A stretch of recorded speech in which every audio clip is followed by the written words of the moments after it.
Today we're talking about the biggest mistakes that ecom brands make when they're trying to go. And my name is Jennings. I am the owner of Phantom Brands, which is a company that creates brands, ecom brands specifically for public figures, and we grow existing brands. I've also been a brand owner with my own clothing brand in a D2C format, direct to consumer. So I have a lot of experience in DTC and ecom. So this is from personal experience with my own brand and from the brands that I've created and worked with. All right, guys. So number one is going to be confusing messaging and branding.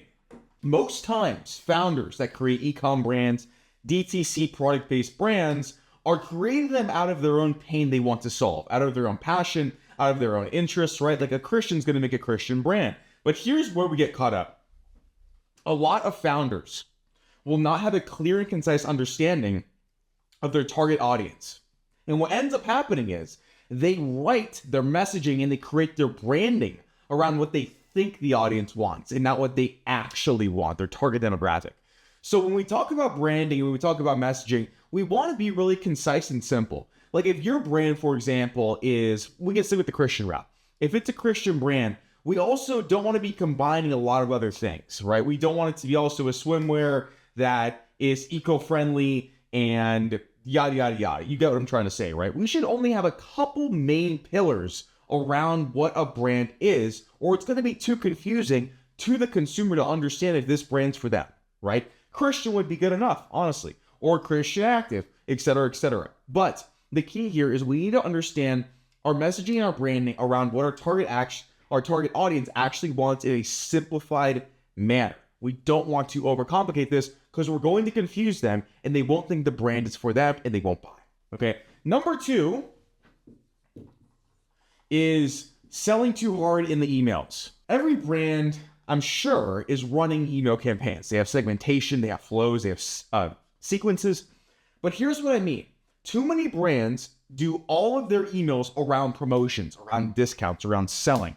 Emails are such a fantastic way to build a genuine relationship with a customer. Again, remember, we're selling to people, right? Everybody's a human being.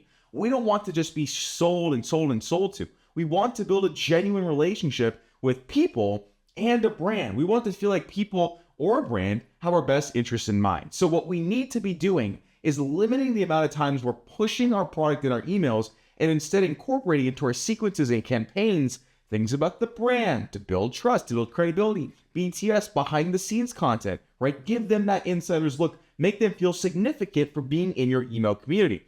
There's a bunch of other emails you can do, but the main point is we want to build a genuine customer relationship. We want to build trust. We want to make them feel significant. We want to go beyond a brand that's just pushing product. It's going to make them want to actually buy your brand even more and be much more fond of your emails, open them more, etc. It's going to have a great ripple effect. Okay, number three, guys, is content unalignment. Okay, this has to do with a lot of people that dropship as well, is if we're going to price our products on an upper end, for example, we can't have stock footage, right? We can't have content that deteriorates our brand. Because again, this is like the content, the website, it's your storefront, your Instagram.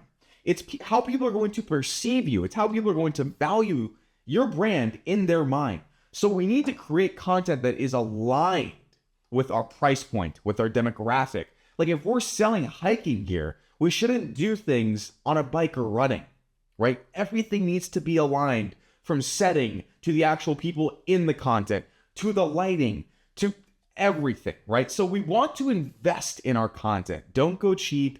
Invest in your content. It's going to be on your website and your socials forever, right? Forever. And this is the quickest way to decrease conversions and to have people think you're a cheap brand. If you don't want to get the price points you deserve, make some bad content. Okay. Number four is rushing to paid ads before you're ready. A lot of brands do not have a foundation set. They don't have an optimized website. They don't have optimized email sequences. They don't have social proof. They don't have reviews. They don't have how-to videos on their website. They don't have an FAQ. They don't have any of these things to prevent potential buying objections. And then when they run all of this traffic and they're investing tons of money into ads and people are landing on their websites, they're not converting and they're wondering what's going on. Or they're unaligned with their messaging and their branding. All of these things need to be succinct and aligned before you spend and invest money into driving traffic to a website, or else it's not going to convert. and you're going to lose money. You might think it's your products. You might think it's this. You might think it's that. And you won't even know the solution. You might think it's your ads. You might fire your agency. You won't even know it's a solution because your foundation is screwed up. So what you need to do first before, and we've seen this time and time again, it's one of the first things we look at is, okay, we're running ads, but are we even optimized for the ads? Let's go back. Let's pause the campaign. Let's fix our foundation, our messaging, our branding, and now let's run traffic again. And it always works much, much better. And I'm telling you this from personal experience with my very first brand because I wanted to grow it so fast and I wanted to get off and running. I was like, I'm going to run ads and I want to get mass exposure, but my foundation was way off. Cost me a lot of money. Learn from my mistakes. Okay, guys, number 5 is straying away from what sells. I've done this, okay? I've seen brands do this, and it happens so often. And at this point, we're really growing, right? We have a proof of concept. We know what our best sellers are. We know what's selling. And the point of this list is as you go down the tier of things that could possibly be wrong, is your store's bigger and bigger and bigger, right? Because at this point, we have a clear understanding of product winners, what colorways are working, what items are working. And at this point, the worst thing you can do is go in and try to do other products and not just double down, triple down even. Like if your best seller is hats, why are we making hoodies half our inventory? Why are we making hoodies at all potentially, right? You want to double and triple down on what the market is telling you they want. You don't have the answers, the market does. The consumer knows what they want.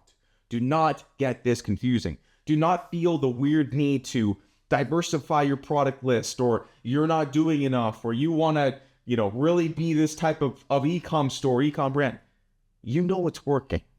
Make slight variations of what's working, right? Like if it's a supplement, maybe create a supplement stack around that one supplement. Maybe make larger quantities of the pills that you're selling of the same supplement. Maybe offer a subscription model, right? We want to stay as close as possible to the winning products, bar none. When you diversify and when you try to invest in other things and try new things, you're wasting resources and the money is right in front of you, literally, and you're choosing to walk around it. And if you want more resources around growing ecom brands, mindset, business, etc., I'm going to drop a link below. I have 3 free courses to offer you that goes in depth into all of those, but it was fantastic that you watched this video through and hope to see you again soon.